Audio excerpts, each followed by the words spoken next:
저희들이 제가 한 달 만에 와서 너무 죄송한데요. 그렇지만 또 이렇게 다시 뵙게 돼서 너무 감사한 마음입니다. 저는 오늘 제목을 사랑의 콩깍지라고 제목했습니다. 콩깍지의 사랑, 사랑의 콩깍지. 지금 이 그림을 보세요. 이 안경에 뭐가 있었습니까? 안경을 다 쓰고 있죠. 안경 안에 하트가 있어요. 하트가 있습니다. 이 그림을 머릿속에 각인시키셔야 돼요. 하나님이 이 사랑의 하트 뽕뽕 나오는 이 안경을 쓰시고, 우리도 또한 이 사랑이 나오는 뽕뽕 나오는 이 안경을 쓰면서 사랑할 수 있는 우리가 되었으면 하는 마음이 있습니다. 저는 이렇게 신앙생활을 하면서 잠깐만요. 제가 자주 고민하는 질문입니다. 그리고 제 스스로에게 하는 질문이기도 하고, 그리고 또 생각하고 많은 고민을 하는 제목이 바로 이 제목입니다. 어떻게 하나님께서 우리를 그렇게 사랑할 수 있었을까? 도대체 제가 성경을 읽다가 아니면 찬양교를 걸어가다가 어떤 환경에 닥쳤을 때, 아니 하나님께서 우리를 어떻게 이렇게 사랑할 수 있을까? 그리고 때로는 내가 어떻게 하면 내가 뜨거운 신앙을 가진 신앙인으로 살아갈 수 있을까라고 생각하고 고민합니다. 여러분, 이 질문에 대한 대답을 가지고 계시죠? 이 대답이 한 가지일까요? 몇 가지일까요?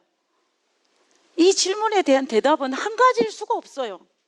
우리가 네 개인의 삶에 있어도 오늘은 이렇게 대답이 나오고 내일은 저렇게 대답이 나오는 게 이 질문에 대한 대답입니다. 우리가 신앙생활에 가면서 날마다 새롭게 정말 하나님이 어떻게 우리를 이렇게 사랑하셨는지를 정말 매일매일 새로운 대답을, 더 깊은 대답을 찾아가는 것이 우리 그리스도인의 삶이 아닐까라는 생각을 하게 됩니다. 저는 오늘 요한복음 21장에 있는 성경 본문을 통하여서 하나님이 어떻게 우리를 사랑하셨는지를 우리가 다시 한번 생각해 볼 수 있는 시간이 되었으면 좋겠습니다. 먼저 요한복음 21장에 있는 말씀을 다시 한번 읽어보도록 하겠습니다. 우리가 조금 전에 우리 다 같이 읽었는데요, 한 번 더 읽어보도록 하겠습니다. 그들이 조밥 먹은 후에 예수께서 시몬 베드로에게 이르시되, 요한의 아들 시몬아, 내가 이 사람들보다 나를 더 사랑하느냐 하시니, 이르되 주님 그러하나이다. 내가 주님을 사랑하는 줄 주님께서 아시나이다. 이르시되 내 어린 양을 먹이라 하시고, 16절 또 두 번째 이르시되, 요한의 아들 시몬아, 내가 나를 사랑하느냐 하시니, 이르되 주님 그러하나이다. 내가 주님을 사랑하는 줄 주님께서 아시나이다. 이르시되 내 양을 치라 하시고, 17절은 다 같이 읽도록 하겠습니다. 세 번째 이르시되, 요한의 아들 시몬아, 내가 나를 사랑하느냐 하시니, 주께서 세 번째 내가 나를 사랑하느냐 하심으로 베드로가 근심하여 이르되, 주님 모든 것을 아시오매 내가 주님을 사랑하는 줄을 주님께서 아시나이다. 예수께서 이르시되 내 양을 먹이라. 우리가 요한복음 21장의 이 본문은 아마 모르는 분이 아무도 안 계실 것입니다. 우리가 이 본문에 대해서 많이 읽었고, 또 이 본문을 통해서 많은 설교를 들으셨을 것입니다. 그리고 이 본문을 또 많이 묵상하셨을 것입니다. 그렇지만 오늘 이 본문을 통하여서 하나님께서 우리를 어떻게 사랑하셨는지를 다시 한번 생각할 수 있는 시간이 되었으면 좋겠습니다. 지금 요한복음 21장의 이 장면은 시간적으로 봤을 때에 예수님께서 자신이 부활하신 모습을 제자들에게 몇 번째 나타내실 때의 모습이냐면 네 번째예요. 네 번째입니다. 첫 번째는 지금 소리가 울리죠? 괜찮으세요? 제가 울리는 것 같아요. 그죠? 오케이. 제가 조금 더 울리면 이걸 빼버리겠습니다. 첫 번째는 베드로에게만 보이셨습니다. 성경을 읽어보면은. 그리고 두 번째는 뭐냐면 도마를 제외한 다른 제자들에게 보이셨는데, 어디에서 보이셨냐면 마가의 다락방에서 보이셨어요. 그다음 세 번째는 어디냐면은 그 예수님의 제자 중에 도마를 포함한 그 11명의 제자들이 모여있는 마가의 다락방에서 세 번째 보이셨습니다. 그리고 지금 요한복음 21장의 이 장면은 제자들에게 몇 번째? 네 번째 보이시는 장면이에요. 그러면 그 말은 무슨 말이냐면 여기에 있는 모든 제자들이 최소한 그들은 예수님께서 부활하셨다라는 사실을 믿고 있는 사람들이었습니다. 다른 말로 하면 그들은, 왜냐하면 그들은 부활하신 예수님의 모습을 눈으로 봤어요. 그래서 제자들은 다 믿고 있는 상황이었어요. 그런데 이 요한복음 21장은 시기적으로 보면은 이 예수님의 제자들이 6월절을 지나고 이 유대 명절은 6월절이 지나고 난 다음에 바로 이어지는 것이 무교절입니다. 무교절이 7일 동안 이어져요. 그때는 예루살렘에서 이스라엘 백성들이 유대 절기를 지켜야 됩니다. 절기를 지키고 난 다음에 제자들이 어디로 갔냐면 예루살렘에서 갈릴리로 갔어요. 갈릴리. 이 갈릴리로 갔는데 이 갈릴리 직선 코스는 120km입니다. 그 다음에 도보로 가는 것은 160km래요. 그러면 사람이 그러면 얼마나 걸리냐면은 걸어서 가면은 5일에서 6일 걸린다고 해요. 들은 이야기입니다. 책으로 본 이야기예요. 제가 걸어보지 못했기 때문에. 어쨌든 그 정도 시간이 걸려요. 그러면은 계산을 대략적으로 해보면은 예수님이 부활하시고 난 다음에 대략적으로 얼마 정도? 한 보름이 지나고 난 다음에 갈릴리로 간 거예요. 이 갈릴리로 간 것입니다. 이 갈릴리가 어떤 장소냐? 이 제자들이 갈릴리로 간 이유가 있어요. 물론 이 제자들 중에 몇 사람은 자기의 원래의 삶의 터전이기도 하였습니다. 그렇지만 그들이 요한복음 21장에 갈릴리로 간 이유가 있었어요. 그 이유는 뭐냐면 바로 예수님과의 약속 장소였습니다. 약속 장소. 성경에 보면은 예수님께 요한복음 21장에는 그 말이 등장하지 않아요. 약속 장소이기 때문에 갔다는 말이 등장하지 않지만은 다른 성경책을 보면은 이 이스라엘 그 제자들이 예수님과의 약속한 그 장소를 찾아 갈릴리로 간 것을 알 수가 있습니다. 우리가 청해 보면 이 마가복음 14장 28절입니다. 이 18절에 보면은 예수님께서 십자가에 달려 돌아가시기 전에 제자들과 헤어지기 전에 제자들에게 무슨 이야기를 하냐면 너희가 다 나를 버리리라. 그러면서 예수님께서 그렇기 때문에 너희 다 흩어지리라 라고 말씀하시면서 그 다음에 이어지는 말씀이 그러나 내가 살아난 이후에 너희들이 나를 버리고 다 도망가고 흩어지겠지만 그렇지만 그러고 난 이후에 내가 살아날 것이다. 그러면 너희보다 먼저 어디로 가리라? 갈릴리로 가리라 그랬어요. 그럼 이 말은 무슨 말입니까? 내가 죽고 난 다음에 다시 살아날 건데 살아나서 어디에서 보자 이거예요. 갈릴리에서 보자. 갈릴리에서 보자는 것입니다. 우리가 지금은 아주 힘든 일이 있어가지고 헤어질 때 어디에서 만나자? 갈릴리에서 만나자요. 우리 민족은 6.25를 겪지 않았습니까? 6.25를 겪을 때 어떻게 해요? 헤어지면서 우리가 마지막에 어디서 만나자 이렇게 먼저 하거나 뭘 하나 뚝 부러뜨려 주면서 나중에 몸 헤어지면 이거 맞춰보고 우리가 형제인 줄 알자 뭐 이러잖아요. 그런 것처럼 지금 예수님께서 그 말씀을 하고 계시는 거예요. 지금은 우리에게 큰 시련이 닥쳐서 우리가 다 흩어지겠지만 그러다 내가 다시 살아날 것인데 그러고 난 다음에 어디서 만나자? 갈릴리에서 만나자 라고 이야기한 거예요. 이것을 하나님께서 약속을 한 번 했으면 까먹을 수가 있는데 몇 번 말씀하시냐면 2번 하셨어요. 예수님께서 부활하시고 난 다음에 이른 아침에 여인들이 예수님의 무덤에 갔을 때 천사들이 나타나서 여인들에게 한 말입니다.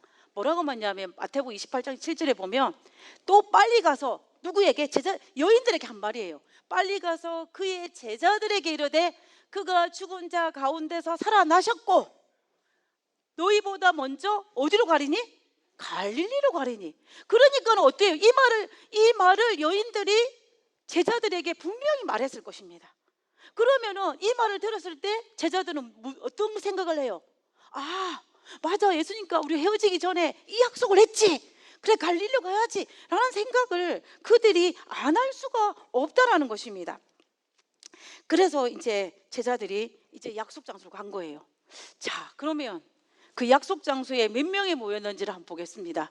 성경에는 자, 한번 세워보겠습니다. 시몬 베드로, 그 다음에 디모데라는 도마, 그 다음에 갈릴리 가나 사람 나다나엘, 3명이죠. 그 다음에 이제 세베대 아들들입니다. 세베 아들 누구예요? 2명. 요한하고 야고보. 너무 잘하셔. 그 다음에 또 다른 제자 둘이에요. 5명에서 2명 더. 몇 명이에요? 7명이에요. 우리가 다른 두 제자를 빌립과 안드레라고 추측합니다. 어디 가서 이거 막 세게 주장하면 안 돼요. 잘 모를래요. 근데 추측하기를 빌립과 안드레라고 이야기해요. 그러나 어찌되었든지 간에 갈릴리 바닷가에 간 사람은 총 몇 명이다? 7명이다 라는 걸 우리가 알 수 있어요. 자, 그러면 상황을 보십시오. 지금 이때 이 상황은 예수님의 12명의 제자 중에서 가룟 유다는 이미 잠들고 있는 시기예요. 죽었어. 그럼 몇 명밖에 안 남았어요? 11명. 11명에서 7명을 빼면 몇 명입니까? 4명이에요. 그러면 이 말은 무슨 말이에요? 4명은 약속 장소에 어떻게 했다? 안 왔다는 이야기예요. 안 왔다는 이야기입니다. 이유는 몰라요. 어떤 이유인지 알지 못했지만 하나님의 약속을 기억하고 약속 장소에 간 사람은 7명, 가지 않은 사람은 몇 명? 4명인 거예요. 자, 여기서 한번 생각해 보세요. 하나님의 약속을 기억하고 그 약속 장소에 간 사람은 축복을 받았어요. 무슨 축복? 부활하신 예수님을 만났고 아침에 같이 밥을 먹고 이야기 나눌 수 있는 축복이 얼마나 큰 축복입니까? 그런데 그 약속 장소에 못 간 사람은 어때요? 그 축복을 놓쳐버렸어. 놓쳐버린 거예요. 이 얼마나 큰 손실입니까? 오늘 하나님의 약속을 기억하고 안식일을 기억하여 거룩히 지키기 위해서 이 성전에 모인 여러분들을 진심으로 환영합니다. 하나님께서 하나님의 약속을 기억하고 하나님 성전에서 하나님을 찬양한 여러분들에게 아버지와 아들과 성령의 이름으로 축복하실 것입니다. 이건 하나님의 약속이에요. 제가 하는 말이 아니라 하나님의 약속입니다. 하나님께서는 분명히 정말로 약속을 지킨 자에게는 큰 축복을 내리시는 것은 우리가 의심할 여지가 없어요. 자, 그래서 7명의 제자들이 어디로 갔냐면 7명의 제자들이 갈릴리 바닷가로 왔습니다. 갈릴리 왔어요. 이 갈릴리가 약속 장소이기도 한데 이 갈릴리가 보통 장소가 아니에요. 제자들에게 있어서는 이 갈릴리 바닷가가 굉장히 자기들의 추억의 장소입니다. 예수님을 만나고 난 다음에 3년 반 동안 대다수의 시간을 어디서 보냈냐면은 이 갈릴리 바닷가에서 보냈어요. 이곳에서 폭풍우를 잠재우기도 하고 5,000명을 먹이기도 하고 그리고 또 무리를 건넌 사건도 경험했고 예수님보다 많은 설교 말씀을 들었던 장소가 바로 어디냐면 여기 갈릴리 바닷가예요. 그러니까는 제자들이 딱 가니면 어때요? 그때 그 생각이 막 몰려오는 거예요. 그렇지 않겠습니까? 여기서는 뭐 했다, 예수님과 뭘 했다, 저기서는 뭐 했다, 다 떠오르는 것입니다. 제가 이번 5월에 저희 친정 어머니께서 88세신데 위독하다는 소식이 들렸어요. 그래서 막 급하게 비행기표를 끊어가지고 날아갔습니다. 비행값이 얼마 들었냐면 4,000불 4,000불을 들여서 갔어요. 근데 엄마가 위독하다는 소리 들으니까 4,000분이 뭐 돈같이 안 느껴지더라고요. 제가 좀 부자예요. 그래가지고 제가 한국 보통 갈 때에 5번 갈 것을 이번 한 번만으로 다 썼습니다. 그래서 그렇게 들여서 갔어요. 그런데 이제 제가 갔을 그 시기가 이 격리 마지막 주였어요. 우리 장로님께서 이거 맞는 마지막 주라고 말씀하셨는데 한국 가서 요즘에는 이제 한국에 그냥 들어가면 됩니다. 그런데 5월달까지만 해도 뭘 해야 되냐면은 격리를 해야 돼요. 그래서 10일 격리를 해야 되는데 제가 친정집에 엄마랑 저랑 둘이서 아무데도 외출하지 않고 집안에 둘이 있으면서 이제 격리를 해요. 10일 동안. 근데 이제 위독하다고 해서 갔는데 엄마가 점점 회복되시는 거예요. 그래서 내가 얼마나 기쁘고 감사하겠어요, 그죠? 그러면서 이제 엄마랑 둘이 누워가지고 뭐 이런저런 이야기 하는 거예요. 옛날 이야기. 저희가 6남매거든요. 그래서 6남매를 어떻게 키웠다, 그때 오빠가 어떻게 했다, 그때 네가 어떻게 했다 이러면서 온갖 추억들을 다 끄집어내서 이야기했어요. 학교를 보낼 때 등록금을 어떻게 마련했고, 그리고 돌아가신 아버지에 대한 이야기며 이런 수많은 이야기들을 정말 10일 동안 엄청나게 했습니다. 그래서 제가 그 10일 동안 엄마랑 그 추억 이야기를 하면서 그 옛날이 너무 새록새록한 거예요. 그래서 이 추억이라는 것은 우리로 하여금 옛날로 돌아가서 옛날의 감정을 느끼게 하는 놀라운 힘을 가지고 있습니다. 제가 그 오랜 시간이 지났지만 친정 엄마와 나누면서 그 느낌을 받는 거예요. 어릴 때. 그리고 아버지 돌아가신 지 30년이 지났는데도 벌써 엊그제 일 같아요. 그게 추억의 파워인 것 같아요. 그럼 제자들이 지금 그 추억의 장소인 갈릴리에 왔어요. 갈릴리 와서 저는 거의 10년, 20년, 30년, 40년 전의 기억인데 지금 그 제자들은 불과 며칠 전 기억이야. 불과 며칠 전 기억이에요. 며칠 전 기억에 그 장소에 오니 그 생각, 그 모든 추억들이 하나하나 다 떠오르는 것입니다. 그러면서 정말 그 추억의 모든 쪽 돌아가는 거예요. 자, 그런데 문제는 뭐냐면, 문제는 상황이 달라진 게 하나 있어요. 뭐가 달라졌어요? 내 옆에 누구 없어요? 제자들 옆에 예수님이 없어. 불과 한 달 전에는 예수님이 내 옆에 있었는데 지금 내 예수님이 이 갈릴리 바닷가에 없는 거예요. 제자들만 덩그러니, 그것도 몇 명? 7명. 다 12명이 다 와도 마음이 허전할 텐데 한 명은 자살하고 4명은 어디 갔는지 모르고 7명이 그 갈릴리 바닷가에 왔으니까 제자들의 마음이 어떠했겠어요? 정말 허탈하고 허전하고 이랬을 거예요. 그죠? 그리고 그의 마음속에 어떤 마음이 생겼을까요? 미래에 대한 두려움이 생긴 거예요. 공포심이 밀려온 것입니다. 왜요? 한 달 예수님과 같이 있을 때는 예수님께서 모든 것을 다 해결해 주셨어요. 힘든 일이 있으면 예수님이 다 해결해 주셨습니다. 싸울 사람이 있으면 예수님이 대신하여 싸우시고, 먹을 것이 없으면 어떻게 했어요? 예수님께서 5,000명을 먹이신 하나님께서 그 12명의 제자들에게 안 먹이셨겠어요. 그러니까는 예수님이 옆에 계셔서 예수님께서 모든 것들을 다 해주셨는데 지금은 어때요? 지금은 예수님이 안 계시니까 누가 다 해야 되냐면 내가 다 해야 돼. 내가 다 해야 되는 거예요. 그러면서 예수님이 부활했다는 사실은 알지만, 그죠? 예수님이 부활했다는 사실은 내가 알지만, 그래도 내 옆에 예수님이 안 계시니까 내 마음에 불안하고 공포심이 밀려온 거예요. 공포심이 밀려온 것입니다. 그리고 또 당장 어때요? 당장 먹을 게 없어. 당장 먹을 게 없는 거예요. 그래서 베드로가 제안하기를 뭐라고 하냐면 3절에 보면 시몬 베드로가 나는 물고기 잡으러 가노라 하니 그들이 우리와 함께 가겠다고 나가서 배에 올랐으나 그날 밤에 아무것도 잡지 못하였더라. 저는 농부의 딸이라서 어부의 상황은 잘 몰라요. 그렇지만 밤새도록 잡았는데 그날 밤에 아무것도 잡지 못하고 빈배를 가지고 돌아온 거예요. 보세요. 지금 이 보통 상황이 아니에요. 안 그래도 내 마음이 허탈하고, 안 그래도 내 마음이 공허하고, 안 그래도 불안한데 하루 종일 밤새도록 일했는데 빈배로 왔으니 제자들의 마음이 어떻겠습니까?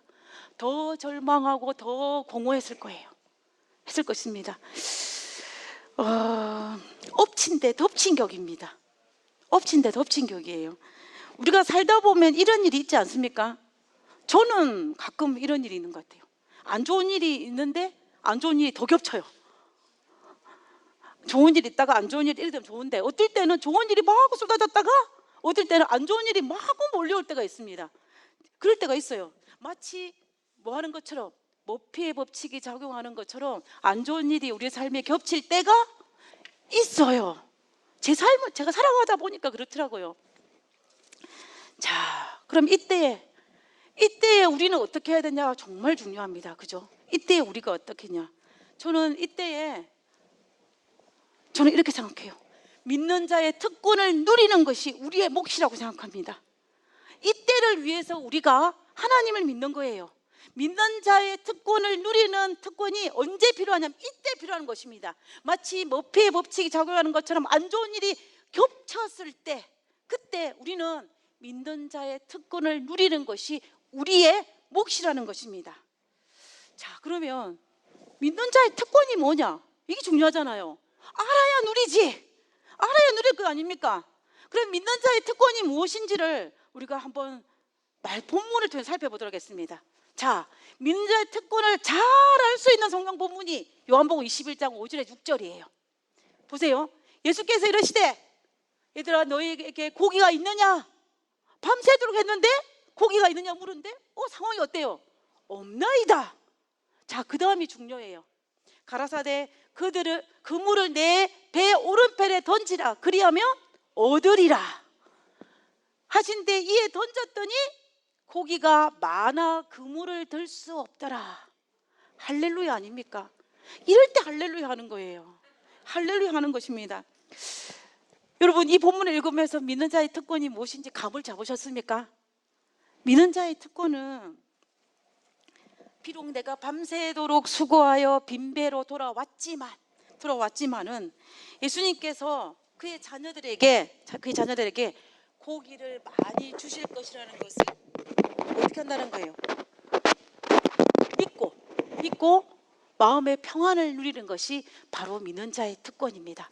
믿는 자의 특권이에요. 그래서 이런 걸 보고 빈배로 왔는데 결과는 어찌 됐어요? 고기가 너무 많아서 그물을 배에 다 정말 찢어질 만큼 많은 물고기를 잡아온 거예요. 전화위복, 화가 복이 됐다는 소리예요. 이게 믿는 자가 누릴 수 있는 특권인 것입니다. 그래서 저는 우리가 믿는 자의 특권은 두 가지 측면에 살펴봐야 돼요. 첫 번째 뭐냐면 하나님께서 고기가 많아 그물을 들 수 없게 만들어 주실 것이다. 즉 하나님께서 믿는 자에게 놀라운 일을 행하실 것을 믿고 내 마음의 평안을 누리는 것이 믿는 자의 특권이에요. 아직 그물이 고기가 많이 잡아 그물이 찢어지지 않았지만 나는 어떤 하나님을 믿어요? 복 주시고, 선생님이 어떻게 합니까? 복 주시고 지키시며. 저는 이 가사가 너무 좋아. 저는 연합 찬양 다 하시기 바랍니다.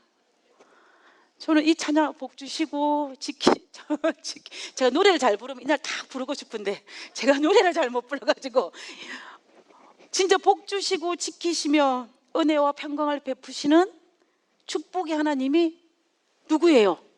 나의 아버지. 그거를 믿고 평화를 누리는 것이 믿는 자의 특권이에요. 첫 번째 특권입니다. 그러면 두 번째 특권은 뭐냐? 두 번째 특권은 믿고 던졌더니 고기가 많아 그물을 들 수 없게 된 상황이에요. 다시 말하면 하나님께서 축복을 부어주시는 특권입니다. 부어주시는 특권이에요. 그러므로 결과적으로 제가 말씀드린 것은 믿는 자의 특권은 하나님께서 지금 상황이 어려워도 평안을 누릴 수 있는 특권이요, 믿고 순종하고 행하면 복을 주셔서 누리는 특권이에요. 우리가 이 특권을 누려야 돼요. 우리는 믿음을 가진 사람으로 이 세상을 살아갑니다. 잊지 말아야 돼요. 우리가 살아가는 세상이 만만한 세상이 아니에요. 맞죠? 만만하지 않아요. 만만한 세상이 아닙니다. 그렇지만 우리는 어떤 사람으로 이 세상을 살아가냐 하면 믿는 사람으로, 믿지 않은 사람으로 살아가는 것이 아니라 믿음을 가진 사람으로, 믿는 자로 살아가는 것입니다. 그러면 믿는 자로 살아가는 사람들은 뭐 해야 되냐면은 어떤 일이 닥친다 할지라도 하나님께서 내게 복을 주신다는 사실을 믿고 순종함으로 말미암아 축복을 받는 사실을 믿음으로 내 마음의 평화를 누려야 돼요. 그래서 믿는 자의 특권을 누려야 됩니다. 우리가 이 땅에 살아가면서 그리스도인이라는 이름을 가지고, 교인이라는 이름을 가지고, 예수님을 사랑하는 사람의 이름을 가지고 내가 이 특권을 누리지 못하고 나에게 어려운 일이 있으며 불안해하고 또 슬퍼하고 힘들어한다면 이 특권을 누리지 못하는 거예요.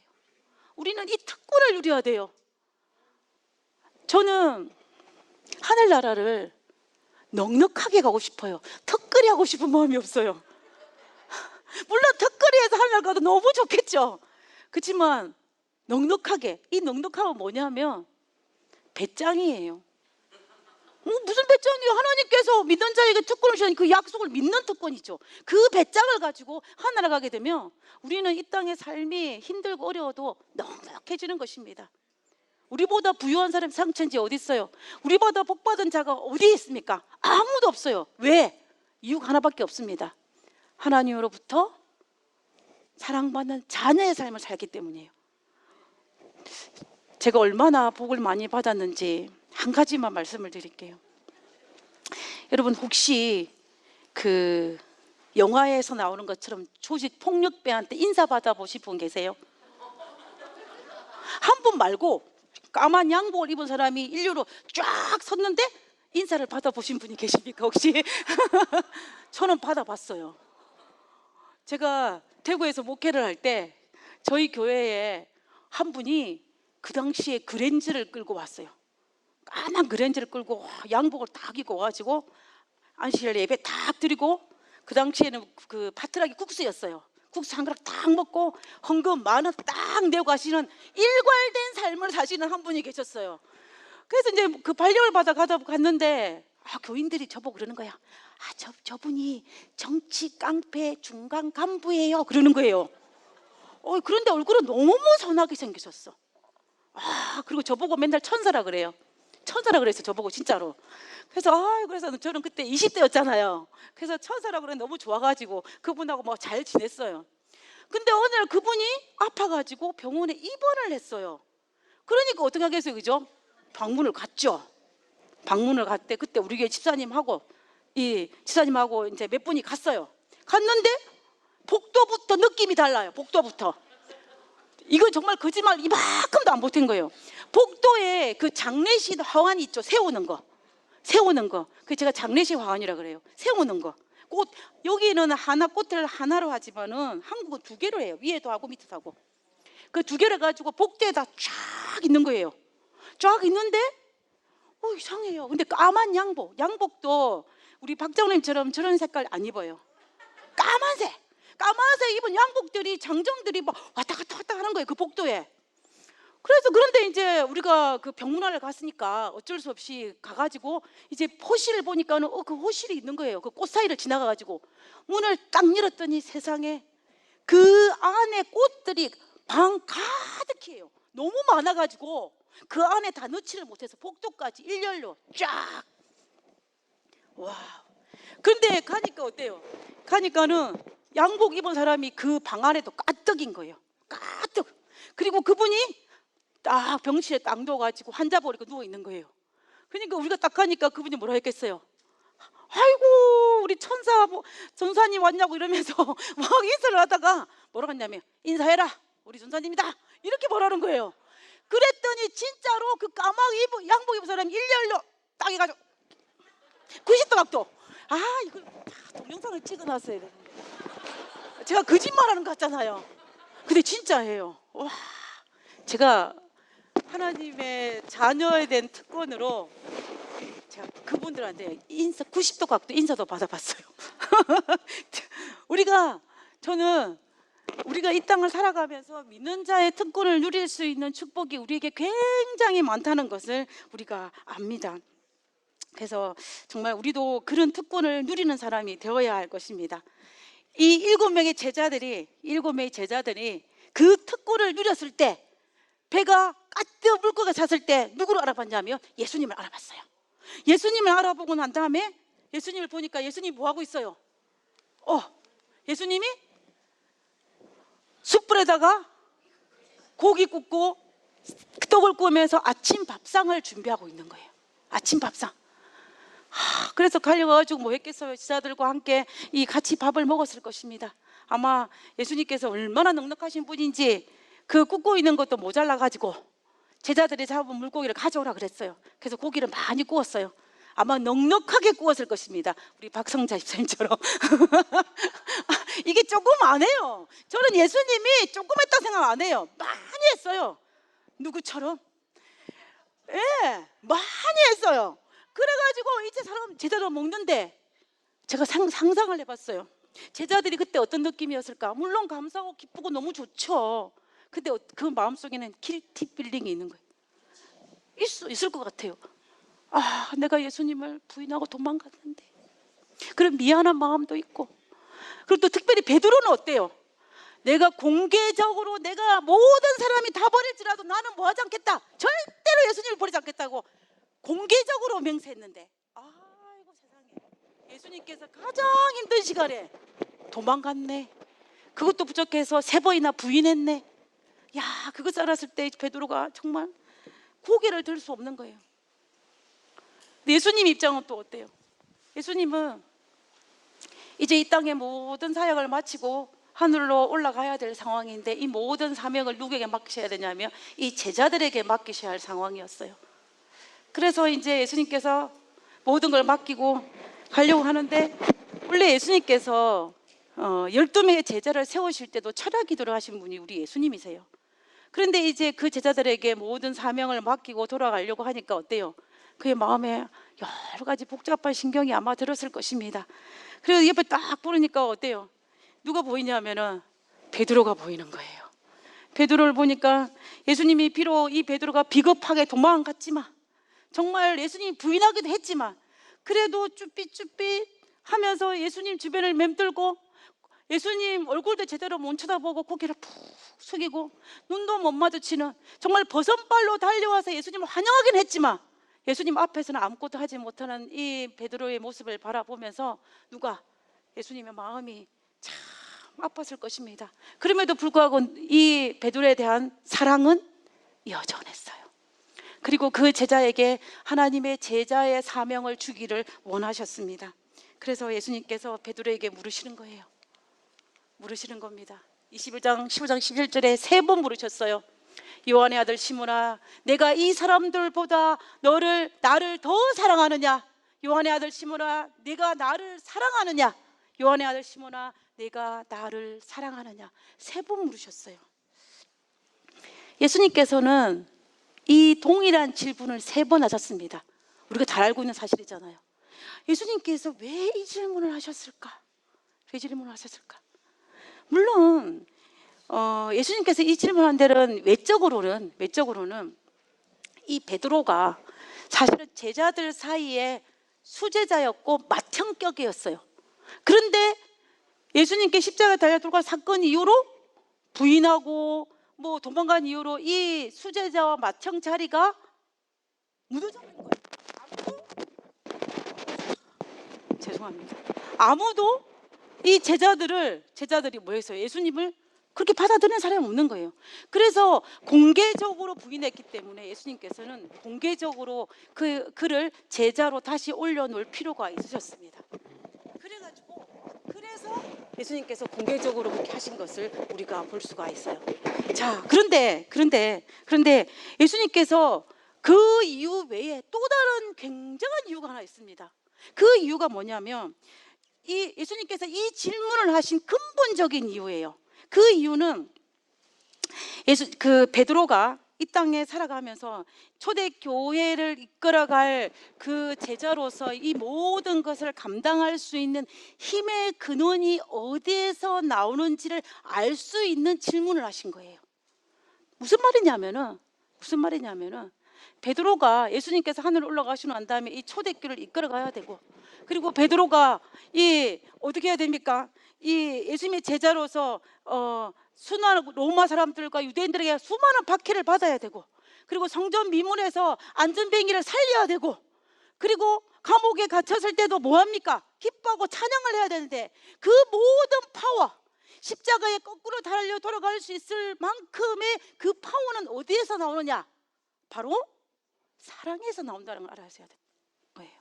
그 힘의 근원이, 그 모든 것을 감당할 수 힘의 근원이, 내가 그 어느 누구보다도 누구를 더 하나님을 사랑하는 마음이 있어야만 가능케 된다는 것을 예수님이 아시고 그것을 물어보시는 거예요.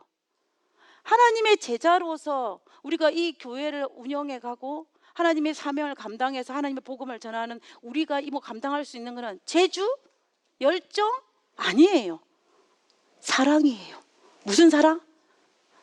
세상 그 어떤 것보다 하나님을 더 사랑하는 마음이 그 사랑이 있어야만 가능하게 된다는 것입니다. 예수님은 그걸 아셨어요. 그래서 베드로에게 그 수많은 질문, 베드로야 네 그때 왜 나 부인했니? 이렇게 안 물어보셨어요. 야, 그때 왜 도망갔어? 이거 질문 안 하셨습니다. 가장 근본적인 거, 네가 나를 사랑하느냐? 그걸 물어보시는 거예요. 하나님께서 우리에게도 뭐라고 말씀하시냐면 내가 나를 사랑하느냐라고 물으시는 겁니다. 우리가 그 사랑이 있어야만 모든 것을 감당할 수 있어요. 그 사랑이 없으면 다른 것들이 바드가 돼요. 저는 제 신앙을 점검하는 기준이 하나 있습니다. 그게 뭐냐면 어느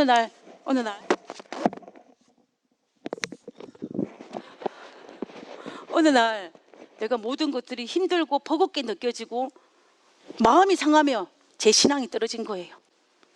제가 하나님의 사랑에 뭔가 문제가 있는 것입니다. 그런데 모든 사람이 다 괜찮아. 다 너무 사랑스럽고 너무 행복해. 그러면 제 신앙이 충만한 거예요. 그래서 신앙의 기준이라는 것은 하나님과 내 사이의 그 기준이 그건데, 하나님께 내가 사랑에 폭 빠지면은 뭐예요? 폭 빠지면은 그 어떤 것도 다 감당할 수 있는 것입니다. 예수님은 그걸 아셨어요. 예수님은 베드로가 초대교회를 이끌어가기 위해서 그 모든 것을 감당할 수 있는 그 힘의 근원은 예수님을 사랑하는 것이다 라고 그것을 알았습니다. 왜 그러냐면요, 우리가 예수님을 사랑해야만 예수님 보좌에서 흘러나오는 생수 성령을 받을 수 있는 거예요. 우리가 성령을 받지 아니하고 보좌에서 흘러나오는 생수를 받지 아니하고 우리는 이 땅에서 넉넉하게 살아갈 수 있는 힘이 없습니다. 예수님은 그걸 아셨기 때문에 네가 나를 사랑하느냐라고 계속 말씀하신 것을 볼 수가 있습니다. 그래서 쉬운 말로 하면 제가 그게 뭐라고 했냐면, 예수님께서 베드로야 네가 나한테 이 사랑의 콩깍지가 씌었니? 라고 물어보는 거예요. 사랑의 콩깍지가 씌었니? 이 콩깍지는요 반투명이라서 잘 안 보여요. 흐릿하게 보입니다. 그래서 모든 것이 다 이쁘게 보인다는 그런 게 있어요. 그래서 우리가 좀 약간 부정적인 의미로서 앞뒤 분간 못하고 다 그냥 폭 빠지는 걸 사랑의 콩깍지 씌었다 그러는데, 그런 의미라서 제가 이걸 인용할까 말까 고민했지만, 제가 이걸 인용한 이유가 하나 있어요. 이 사랑의 콩깍지가 씌이게 되는 유일한 그 특징 중에 하나가 뭐냐면 온리입니다. 온리. 최고예요. 하나님이 최고로 사랑스러울 때 콩깍지가 씌는 것입니다. 최고가 아니면요 콩깍지가 씌인 게 아니에요. 우리가 베드로야 네가 다른 사람들보다 나를 더 사랑하느냐 이라고 물었기 때문에 하나님께서 베드로에게 네가 나에게 콩깍지가 씌었냐라고 묻는 거가 다를 바가 전혀 없는 거예요. 그래서 이 질문을 하고 있는 것입니다. 그래서 콩깍지의 사랑이라고 제가 제목을 지은 사랑의 콩깍지. 근데 예수님도 우리에게 사랑의 콩깍지가 씌었을까요? 안 씌었을까요? 씌워졌어요. 우리가 성경을 읽어보면 하나님께서 우리에게 콩깍지가 씌워져도 너무 단단히 씌워졌어. 창세기 6장에 보면 하나님께서 세상에 사람 지으셨음을 한탄했다 그랬어요. 그럼에도 불구하고 노아 방주를 통해서 그들을 구원하실 사랑이에요. 창세기 11장에 보면 하나님과 비기리라 라고 바벨탑을 쌓았어요. 그럼에도 불구하고 그들을 끌어안고 가신 사랑이 바로 콩깍지의 사랑이에요.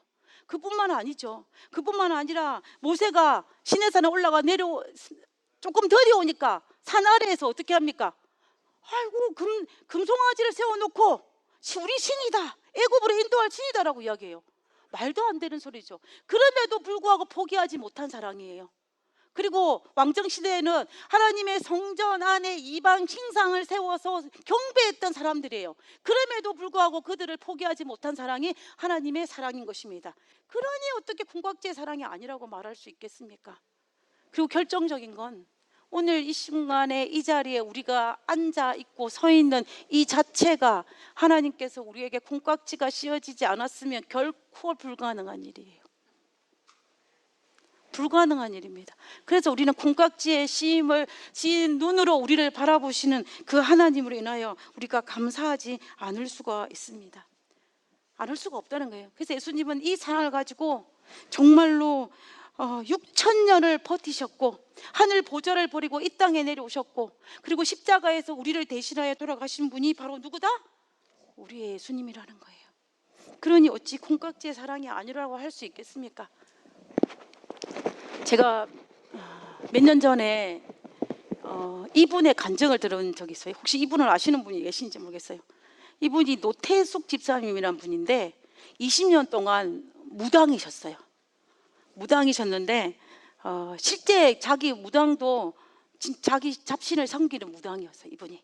그래서 이따가 이제 재림 교인으로 돼가지고 이제 집사님의 안수를 받으시고 이제 신앙 간증을 하시는데 이분이 한 분은 미국에 오셨어요. 미국에 오셔가지고 간증을 하셨는데 제가 그분의 간증을 들은 적이 있었습니다.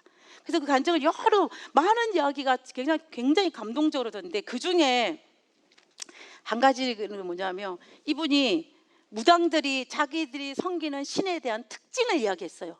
그 특징이 뭐냐면 자기들이 섬기는 신은 스몰 god입니다.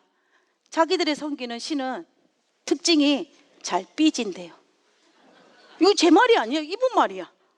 잘 삐진대요. 그래서 잘 삐지기 때문에 그분이 삐지지 않게 하기 위해서 가장 좋은 것을 제물로 바치고, 그래서 시장에 나가가지고 뭐 어떤 과일을 사대요. 흠이 없고 제일 좋고 큰 것만 산대요. 그리고 이분을 삐지지 않고 달래기 위해서 산기도도 간다 그럽니다. 한 달에 2번씩. 그리고 밤기도, 새벽기도 이렇게 하는 이유가 뭐냐면 이 신을 달래기 위해서래요. 이래 신을 달래줘야지 만약에 삐지게 되면은 점을 보거나 구슬할 때 접신이 뭔지 아시죠? 그 신이 와가지고 뭐 이렇게 뭐 이상한 하는 거 그 안 해준대요. 그러면은 용한 무당이 아니라는 소문이 나서 제대로 안 된다는 거예요. 그래서 그 신을 맨날 달래준대요. 그 이야기를 그분이 하시는 거야. 그러면서 하시는 말씀이, 야, 내가 교회 와서 교인이 되고 보니까는 세상에 우리 하나님은 삐지는 거는 고사하고 우리가 하나님을 사랑한다는 제수처만 내도 하나님이 정말 어쩔 줄 몰라서 우리에게 사랑을 쏟아부으시는 그 예수님의 모습을 보고 감동을 받았다는 그 간증을 하시더라고요. 제가 이분의 그 간증을 들으면서 우리 하나님은 정말로 대단하신 분이다. 사랑이 크신 분이다. 이러니 어떻게 우리 예수님이 콩깍지가 씌인 사랑으로 우리를 보지 않을 수 있겠냐 말입니다. 우리는 제대로 봤다가는 큰일 날 사람들이에요. 그나마 콩깍지가 씌었으니까 우리를 그냥 이 자리에 앉혀놓지, 예수님의 콩깍지가 제대로 씌어서 우리를 이 자리에 앉혀놓은 것입니다. 그러니 얼마나 감사한지 모르는 거예요. 자, 근데 예수님께서 그것이 어떤 사랑인 줄 아시고 그걸 질문하시고 그 질문을 했을 때 베드로가 뭐라 대답해요? 주여 그러하외다. 내가 주를 사랑하는 줄 주께서 아시나이다 라고 이야기했어요. 그죠? 그러니까 예수님께서 그 다음에 뭐라고 하셨습니까? 내 양을 먹이라 해요. 결정적인 이유입니다. 뭔지 아시겠죠? 내 양을 먹이기 위한 전체 단계에는 먼저 하나님의 사랑에 빠져야 돼요. 사랑에 콩깍지가 씌어야 된다는 것입니다. 하나님께서 나를 향한 콩깍지였던 사실을 내가 깨닫고 나도 하나님 콩깍지였다는 사실을 인정할 때 그때의 양을 비로소 먹일 수 있다는 거예요. 그래서 예수님께서는 내 양을 먹일 수 있는 힘과 파워는 어디에 있다? 바로 사랑에 있다. 그래할 때 하나님께서 우리에게 말씀하시래. 그래, 됐다. 베드로야, 됐다. 그러면 내 양을 먹이라고 예수님의 제자로서의 그 자격을, 그것을 다시 회복시켜 주시는 예수님의 모습을 볼 수가 있는 것입니다. 여러분, 우리가 살면서 라이센스 하나 안 갖고 계시는 아무도 안 계시잖아요. 아무리 못해도 뭐가 하나 있냐면 드라이브 라이센스는 하나 있어요. 그죠? 근데 우리가 닥터 라이센스든지 뭐 다 라이센스 있으면 한 번 받으면 끝이에요? 아니에요. 갱신을 해야 돼. 아니면 어떤 거는 재교육을 받아야 돼. 그래야만 이 라이센스가 유지가 돼요. 왜 그러냐면은 이것을 하는 이유가 있습니다. 이것을 시험을 보거나 교육을 시켜서 이 라이센스를 가질 수 있을 만큼 자격이 됐는지를 확인하기 위해서고, 그리고 부족하다면 재교육을 시켜가지고 그 라이센스를 가질 수 있는 모든 조건을 갖추게 하기 위해서예요. 그러니까 그 말은 무슨 말? 우리가 하나님의 자녀잖아요. 우리는 하나님의 자녀, 하늘 시민권의 라이센스를 받은 사람이에요. 내가 예수 그리스도를 개인의 구주로 영접하고 난 다음에 한 번 받은 걸 끝나는 게 아니라 우리가 라이센스를 경신하는 것처럼 매일매일 우리의 삶 속에서 다시 확인하고 점검하는 것이 필요하고, 내가 하나님을 사랑하는 것을 점검하는 것이 우리에게 필요하다는 것입니다. 그래서 정말 우리가 제자로서의 가장 충분 조건인 누구보다도 하나님을 사랑하는 마음이 우리의 삶 속에 있는지를 우리가 매일매일 우리 삶 속에 확인하는 것이 필요하다는 거예요. 자, 그래서 이제 결론을 짓겠습니다. 그리스도인의 조건, 교인의 조건, 하나님을 사랑하는 자의 조건, 모든 것들이 다 뭐다? 하나님을 콩깍지가 씌인 사랑으로 살아가는 것이라는 것입니다. 그래서 이것은 하나님이 나보다 나를 더 사랑하시는 그분을 믿고 가능해질 수 있는 마음이에요. 그래서 오늘 이 자리에 있는 우리 모두에게 하나님께서 하나님이 어떻게 우리를 사랑하셨는지를 다시 한번 깨닫고, 그리고 우리도 어떻게 하나님을 더 사랑할 수 있을지를 생각할 수 있는 우리 모두가 되기를 간절히 바라면서 오늘 말씀을 여기서 마치도록 하겠습니다.